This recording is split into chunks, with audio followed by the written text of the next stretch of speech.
Paharganj police station में बैठे थे।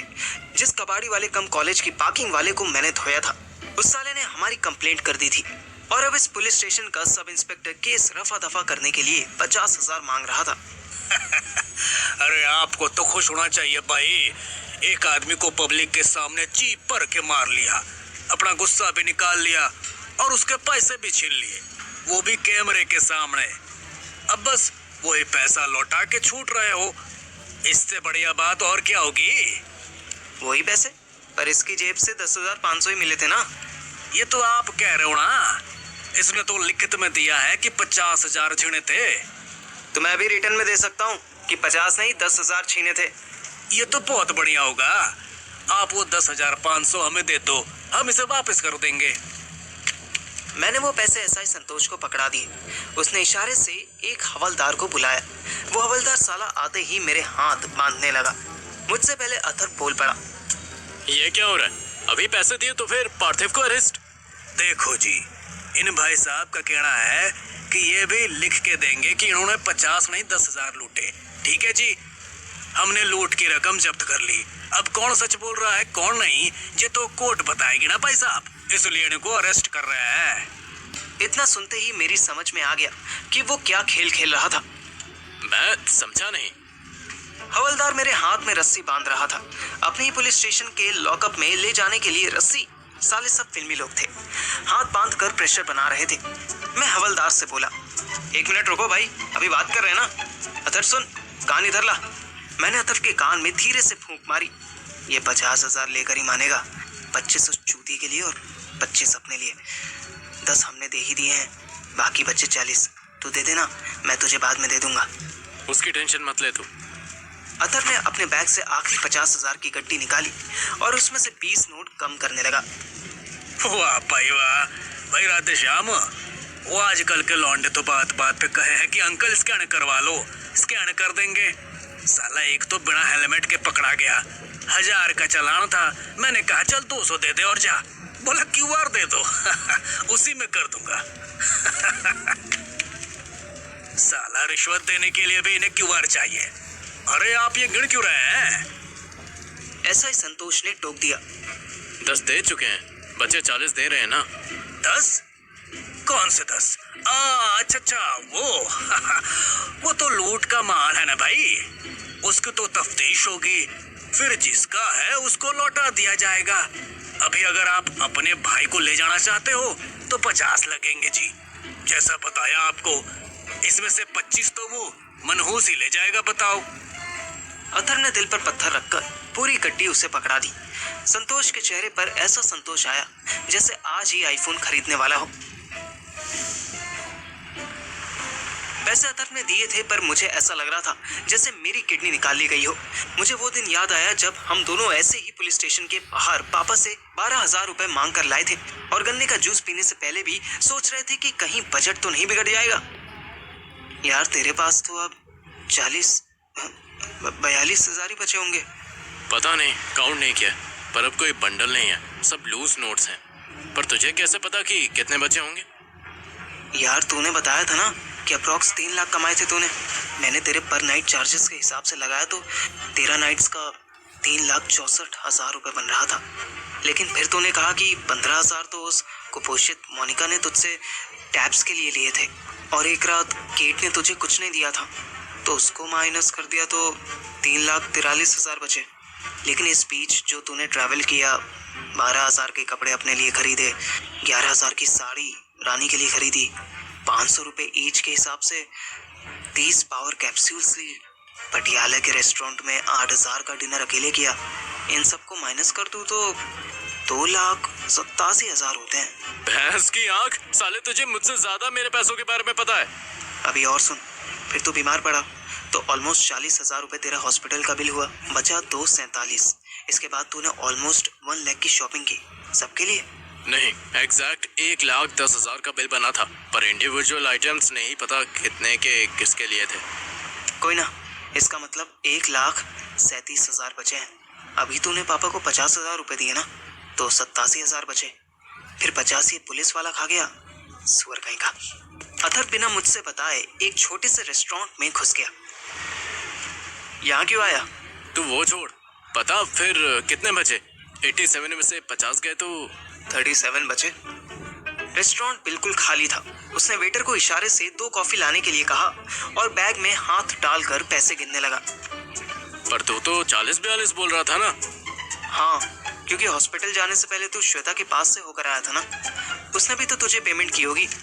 35, 36, 37, 38, 39, 40, 41, 42, 42,500।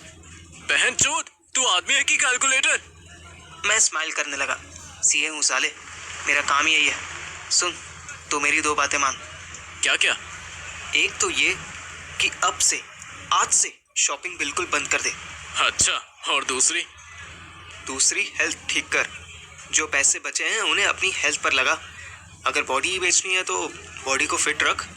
मैंने सुना है कि छुआरा खाने से चल बे चूतिए, छुआरा साले, वो छुआरा ना सुहागरात पे काम आता है। मुझे एक रात में 4-4 सुहागरात मनानी थी। मैं आज के बाद साला फॉरेनर के साथ जाऊंगा ही नहीं। चल वो छोड़, अब तू भी मेरी एक बात मान। क्या? मेरा फाइनेंस सारा तू संभाल। मुझे पर नाइट कैश मिलता है। तू बहुत बड़ा सीए का चौथा है ना, तो मेरी इनकम तू मैनेज कर। मेरा एक अकाउंट खुलवा और सारा पैसा उसमें रख। ठीक है, कम से कम इसके लिए तुझे कोई पैसा वैसा देने की जरूरत। मैं तुझे स्टार्टिंग में 15,000 पर मंथ दूंगा। भोसड़ी के मैं तुझे 15,000 लाते दूंगा, वो भी तेरे पिछवाड़े पे, समझा? कुत्ते के अखरोट जैसा मुंह लेके आया मुझसे सैलरी देने वाला। अथर्व मुस्कुरा दिया। कॉफी सर्व हो चुकी थी। हम दोनों ने एक साथ कॉफी का सिप लिया। छी, गधे के पेशाब जैसी कॉफी बनाई है सालों ने। हाँ यार, छी। पार्ट 2। एक काम करें? क्या? चल कॉलेज चलते हैं, वहाँ की कैंटीन में चाय पियेंगे, समोसे खाएंगे। बोल, क्या बोलता है? मुझे हंसी आ गई। हम साले कुत्ते की पूंछ थे। कितने भी अमीर हो जाएं, पर जो टेस्ट हमें कॉलेज कैंटीन की गंदे पानी वाली चाय और 2 दिन के पुराने समोसे में मिलता था, वो किसी में नहीं था। भूल गया, आज संडे है। ओ हाँ, फिर चल साउथ एक्स चलते हैं। याद है वहाँ मस्त व्हाइट सॉस पास्ता मिलता है? याद है, श्रेया ने खिलाया था फर्स्ट टाइम। मैं टॉन्ट मारा था कि यार बना तो टेस्टी है, पर इसमें दही थोड़ी कम डाली है।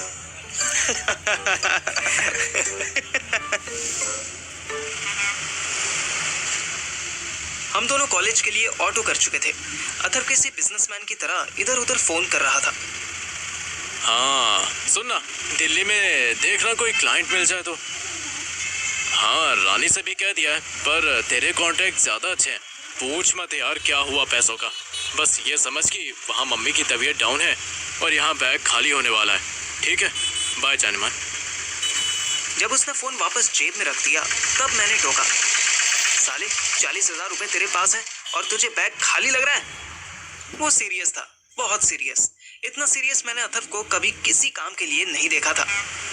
देख भाई, जब यहाँ घर आया तो देखा मम्मी की तबीयत खराब हो गई है। फिर तो देख ही रहा है कि इस पर नाइट की परफॉर्मेंस से मेरा क्या हाल हो गया। पॉइंट क्या है? इतना सीरियस क्यों साउंड कर रहा है? इसलिए सीरियस साउंड कर रहा हूँ कि मुझे पता नहीं है कि किस मेडिसिन के क्या साइड इफेक्ट हैं। मेरी ऐसी की तैसी हो जाएगी, पता नहीं फिर कब हॉस्पिटल में पड़ा होऊंगा और डॉक्टर आके बोलेंगे सॉरी, इस लड़के ने अपनी कैपेसिटी से ज्यादा हैंडपंप चला लिया था। अब तो ये गया। कुछ भी बकवास मत कर यार। बकवास नहीं बे, सच में मैं किसी दिन सेक्स करते करते मर जाऊंगा। इससे सेक्सी मेरी लाइफ में और क्या हो सकता है। लेकिन जब तक मैं नहीं मरता तब तक मैं इतना पैसा इकट्ठा करना चाहता हूँ कि मम्मी पापा को बुढ़ापे में दिक्कत ना हो। इस बार अच्छा पैसा कमाए भी तो सब स्टुपिडिटी में उड़ा दिया। इसलिए तुझे बोला है कि तू मेरा अकाउंट संभाल। तू वापस कब जाएगा? बस परसों ही। उसके बाद तू हर 10 दिन या वीकेंड में होशियारपुरा और मेरे से कैश ले जा। मुझे बस डेली पॉकेट मनी दे दे, मैं उसी के लायक हूँ। मैंने सपने में भी नहीं सोचा था कि अथर्व कभी इतनी समझदारी की बात कर सकता था। हम कैंटीन में आ गए। नॉस्टैल्जिया एंजॉय करते हुए हम व्हाइट सॉस पास्ता खा ही रहे थे कि श्रेया भी संडे एंजॉय करने वहां आ गई। श्रेया के साथ एक हैंडसम सा लड़का था। Hello, how's you? How's life in Punjab? Good, can't complain. You're looking quite weak. हाँ, वो मम्मी के हाथ के आलू के पराठे नहीं मिलते ना। अरे हाँ, meet my friend Akshat. दोनों लड़कों ने बिना कुछ बोले एक दूसरे को देख हाथ हिलाया। इसके बाद ऑकवर्ड साइलेंस आ गया। ना श्रेया मुझसे बोली, ना मैं उससे। Anyways, good to see you. Bye. Shreya हमारे सामने से तो चली गई, पर मुझे ऐसा लगा जैसे अथर्व की आंखों में वो बहुत देर तक वहीं खड़ी रही। अथर्व की आंखों में फर्स्ट टाइम मुझे गिल्ट होता दिखा। अथर्व ने व्हाट्सएप खोला। मैं भी उसके फोन में झांकने लगा। उसको अननोन नंबर से मैसेज आया था। मैसेज में लिखा था कि room number 42, hotel dream palace, Paharganj, 8 PM sharp, don't be late. Message before arriving. Atharva के चेहरे पर स्माइल आ गई। चल भाई, ड्यूटी करने का नंबर आ गया। अथर्व 8 बजने में 5 मिनट पहले ही होटल ड्रीम पैलेस पहुंच गया था। होटल पहाड़गंज के बाकी एवरेज होटल से थोड़ा बेटर था। एक औरत ने गेट खोला। अथर्व चौंका। तुम, ओ फक,